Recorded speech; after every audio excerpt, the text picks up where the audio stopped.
Assalamualaikum warahmatullahi wabarakatuh. Perkenalkan, nama saya Ana Lestari, NIM J3101902224 dari SIFH.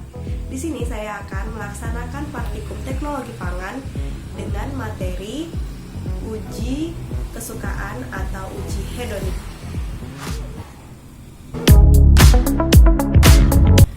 Nah, uji hedonik sendiri merupakan uji yang digunakan untuk menentukan parameter suatu produk yang dinilai oleh panelis. Nah, parameter apa aja sih yang dinilai oleh panelis itu? Jadi, parameternya yang pertama adalah warna.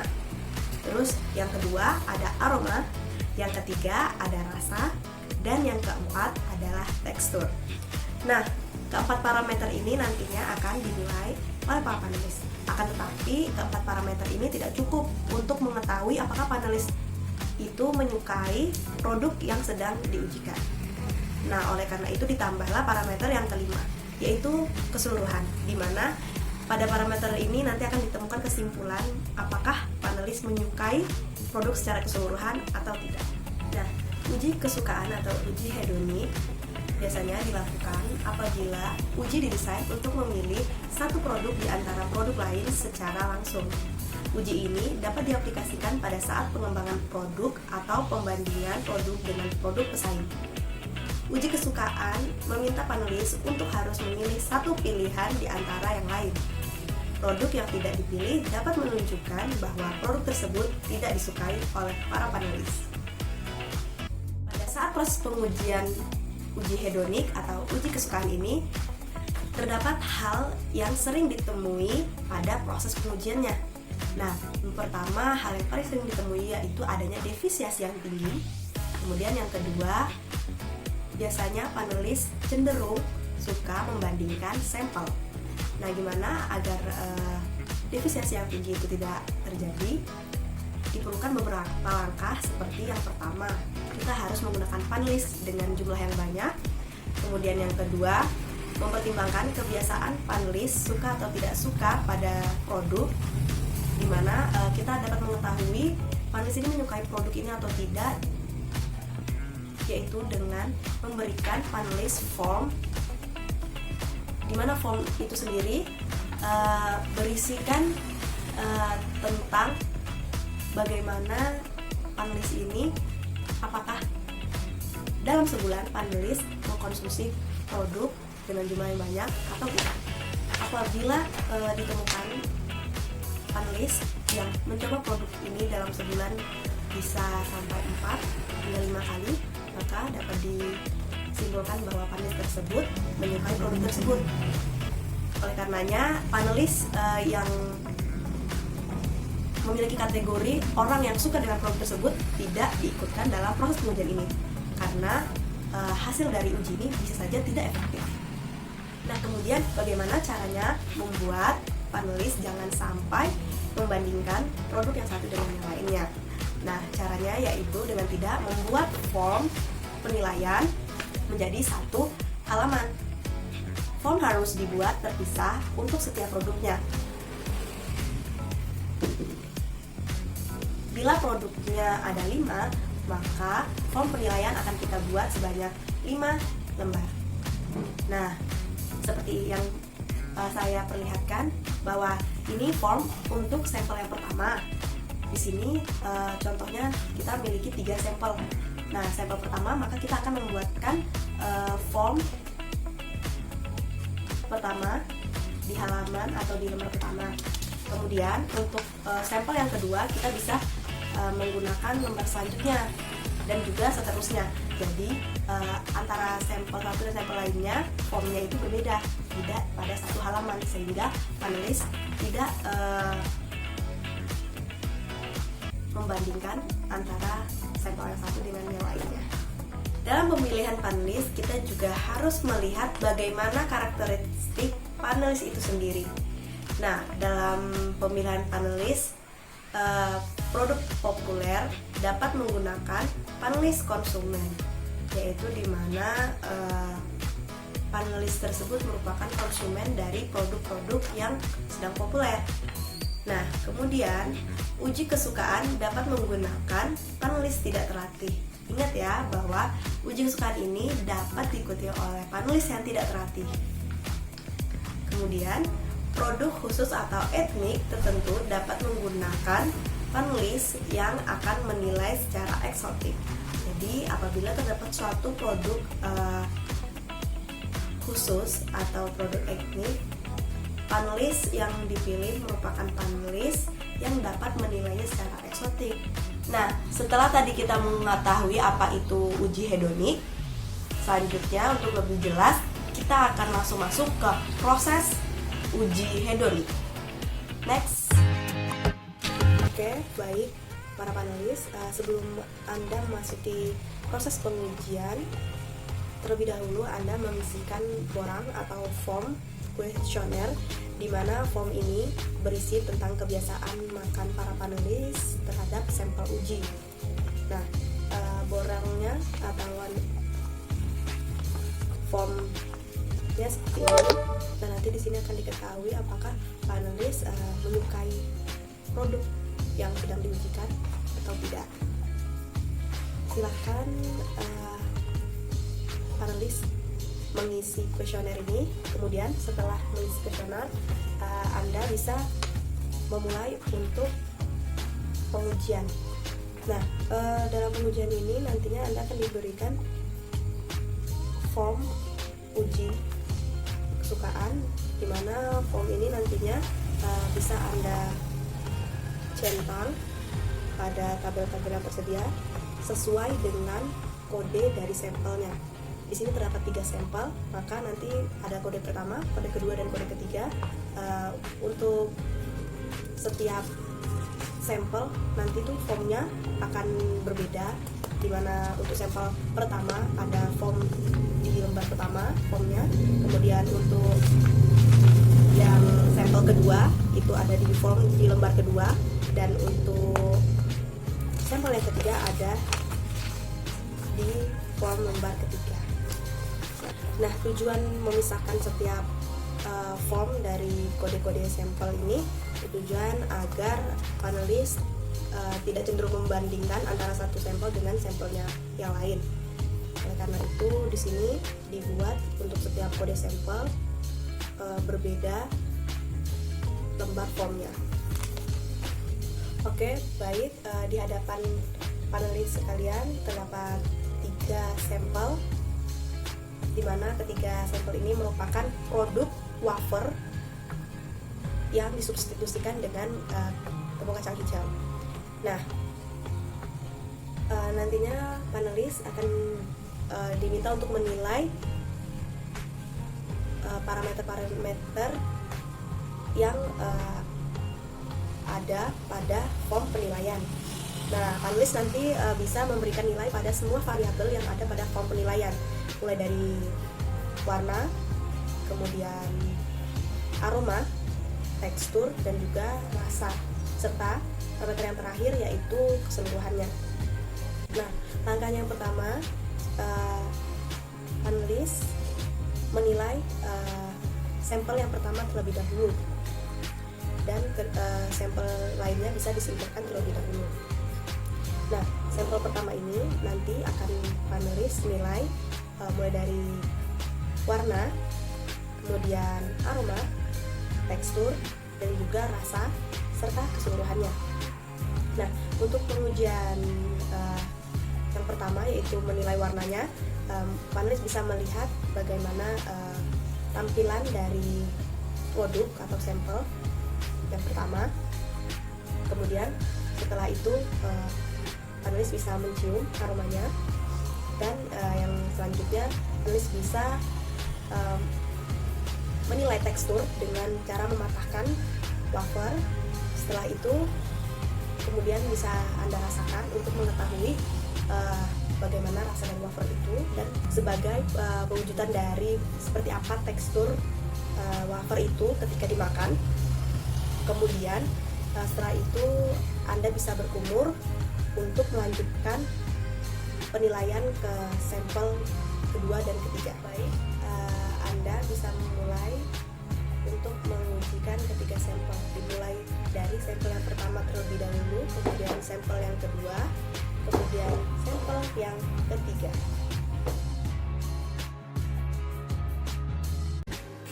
Panelis mengisi form atau borang tentang survei konsumsi produk selama 1 bulan. Sebelum proses pengujian, panelis mengisikan data diri terlebih dahulu pada form uji. Panelis mulai menguji parameter warna pada sampel dan menilainya ke dalam form. Selanjutnya, panelis memberikan penilaian pada parameter aroma dan dilanjutkan lagi untuk parameter rasa dan tekstur. Sebelumnya panelis berkumur untuk menetralkan rongga mulut. Panelis mendengarkan terlebih dahulu teksturnya, kemudian panelis merasakan sampel dan sekaligus menguji tekstur. Sampel yang telah dicoba harus dibuang, kemudian berkumur lagi menggunakan air untuk menetralkan mulut, dan air kumur juga harus dibuang. Nah, lanjut untuk proses pengujian sampel yang kedua, form dibalik terlebih dahulu. Kita menuju form yang baru, kemudian melihat lagi bagaimana warna pada sampel kedua. Setelah itu mencium aroma pada sampel yang kedua, lalu diberi penilaian, dan lanjut untuk mencoba rasa dan juga tekstur dari sampel yang kedua. Setelah berkumur, kemudian bisa didengarkan terlebih dahulu tekstur patahannya, kemudian bisa dirasakan bagaimana rasa dan juga teksturnya. Jangan lupa untuk langsung membuang, tidak boleh ditelan, dan berkumur lagi dengan air untuk menetralkan rongga mulut.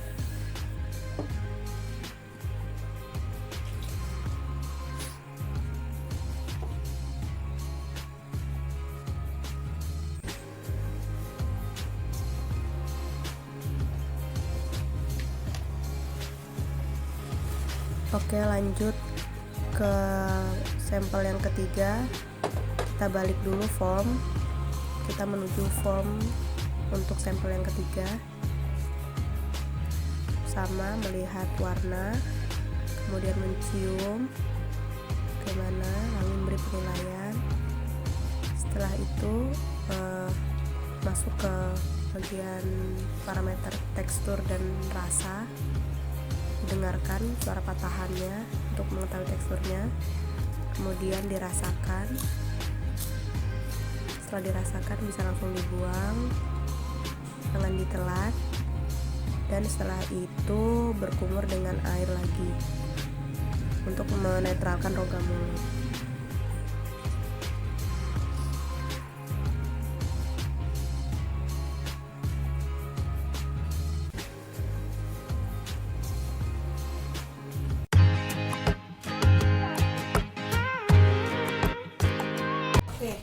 Selanjutnya kita akan melakukan analisis hasil dari uji kesukaan atau uji hedonik. Dan di sini saya sudah merekap data yang saya dapatkan dari pengujian uji hedonik atau uji kesukaan.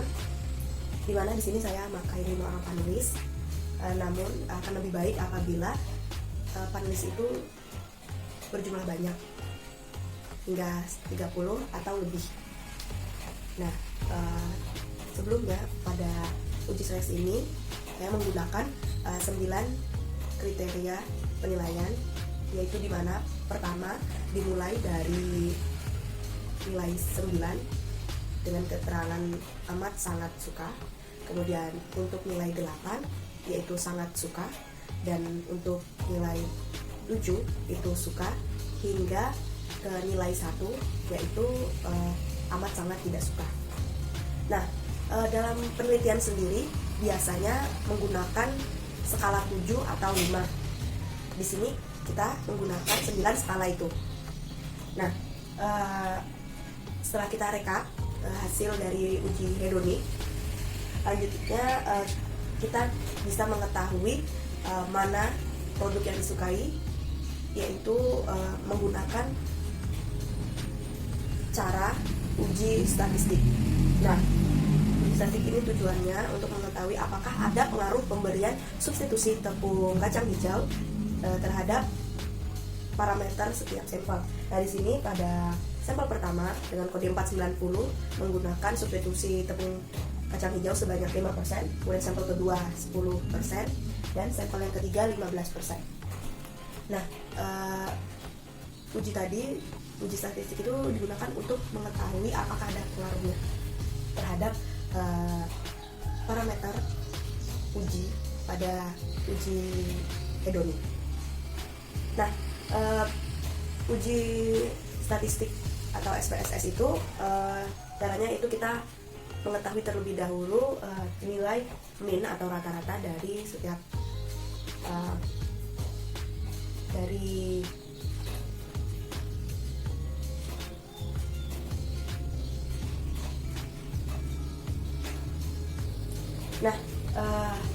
rekapan nilai ini nanti akan dibuat nilai min atau rata-ratanya, kemudian nilai itu akan dimasukkan ke uji statistik atau SPSS untuk mengetahui manakah produk yang disukai oleh para penulis dan juga menjadi kesimpulan akhir dari proses pengujian hedonik. Nah, sebelumnya kita bisa lihat yang pertama, kita di sini akan menghitung persentase presentasi kesukaan pada tiap parameter penilaian. Nah, yang di sini kita lihat pada parameter penilaian pertama yaitu warna, di mana penulis 1 memberikan angka atau nilai 9. Nah, di sini dapat kita lihat bahwa yang memberikan nilai 9 hanya 1 orang dari 5 panelis, sehingga dapat diketahui persentasenya yaitu 20% orang yang memberikan nilai 9. Nah, untuk yang kedua kita lihat di sini terdapat 3 nilai 8, sehingga kita ketahui dari 3 panelis memberikan nilai 8. Nah, 3 panelis dari 5 panelis ini kita ketahui persentasenya berarti menjadi 60%.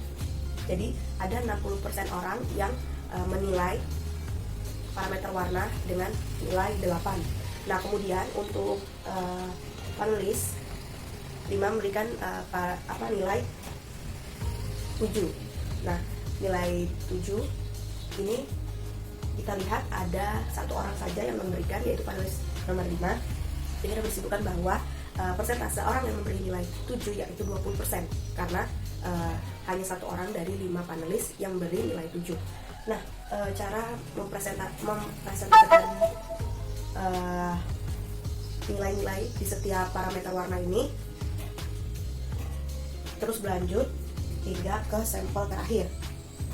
Nah, untuk dalam praktikum kali ini kita tidak menggunakan perhitungan secara statistik, tetapi kita akan langsung mendeskripsikan dari parameter keseluruhan. Nah, jadi parameter keseluruhan ini memudahkan kita untuk mengetahui hasil dari uji hedonik. Kita akan